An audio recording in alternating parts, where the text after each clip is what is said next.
There will be no change in leadership in the UK. That's because Prime Minister Boris Johnson, he survived that no confidence vote yesterday, securing enough support from within his Conservative Party to stay on the job. That's right. For more on what this means, Laura Macon-Isherwood joins us live from London. Laura, how is Boris Johnson and other Parliament members, for that matter, reacting to this big vote? Well, this morning we've seen the Prime Minister Boris Johnson pretty much continuing as normal. He's tried to rally his troops, his cabinet, his top team inside Downing Street, basically saying to them he wants to draw a line under the issues that have marred his premiership over the last few months and focus, he says, on the issues that he believes are of real importance to the public. The cost of living crisis, the high energy costs that people around the world are facing right now. But of course, there are plenty of people, plenty of critics who believe even though Boris Johnson won this vote, that actually there's been a lot of damage done to the Conservative Party and also to his premiership. And let's not forget, when we compare this to the most recent no confidence vote, Theresa May in 2018, she also won that one, but actually resigned less than 6 months later because she simply couldn't get her policies through Parliament. So there are many people wondering if there might be the same fate on the cards for Boris Johnson, and with the headlines in the newspapers this morning using words like injured, worried, and that kind of language, it might take a bit of effort from Boris Johnson to turn this rhetoric around, even though he has weathered reputational damage in the past. And speaking of that damage, that really is the thing now. He is kind of a wounded leader, which no one wants to be. So talk a little bit more about the damage that you think has been done, and where does he go from here, and ultimately what saved him, because it was a little bit of mystery that this vote could have gone pretty easily the other way. Yeah, absolutely. But the thing is about this vote that actually every MP that went into the ballot box essentially was doing it privately. They weren't obliged to tell people if they were voting for or against, despite a number of MPs, of course, coming out publicly and saying that they wanted the Prime Minister to resign. And 4 in 10 MPs do believe that Boris Johnson is not the right man for the job anymore. Now, that must be quite troubling for him, even though he is inside number 10.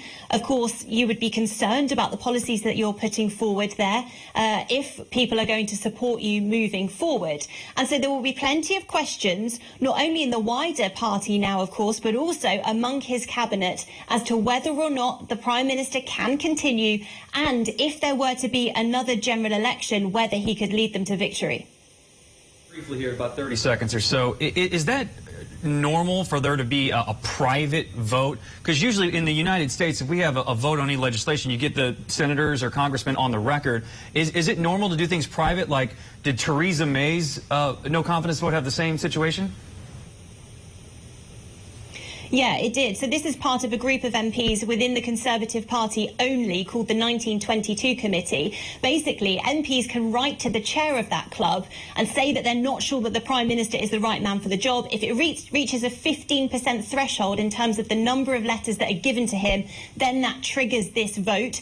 And every MP is required, essentially, to vote in it, and they don't have to tell anybody what they have said. They might lie even openly in public about whether or not they've supported or gone against the Prime Minister. So it's all a bit of a whodunit here as well. It may be that members of his own cabinet have voted against him and they're sat around the table with him today. So the Prime Minister will be questioning who may well be his absolute allies, and only his top aides will know for sure how determined he is to stay in number 10. And some people have argued we would get more done, our Congress would get more done if they could vote in secret. Yeah, that's right. And have to play any political impact. Laura, last question here. It was really the big issue in this Partygate. We've had politicians in America that had the same kind of scandal here, kind of violating their own COVID rules. Was that really the crux of the issue in terms of why support was turning against him, or was it kind of just the icing on the cake on top of other issues that people just weren't pleased with him about?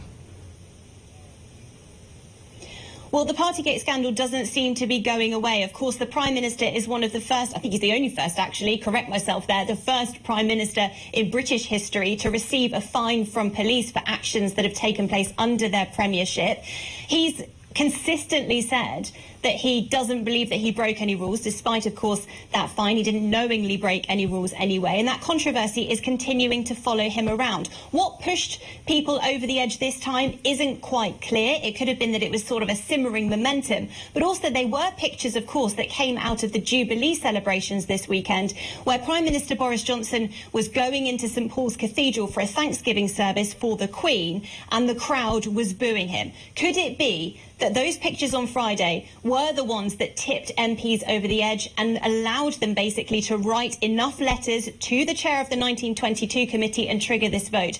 We will never really know, because everything is kind of in private. But there has been a lot of speculation surrounding Boris Johnson over the last few weeks and months, and he is hoping to move on from this. But the question is, can his party? And any sense of how much confidence Parliament has in his hairstylist?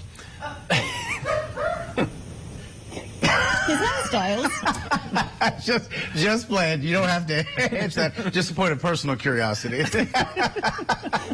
Thank you, Laura. Make it Isherwood. I have to say, I haven't spoken to many MPs about that, but, you know, what do you think? Look forward to that report tomorrow. Get back to us. Follow up. Appreciate that. Laura, thank you so much for reporting live today from London. Thanks.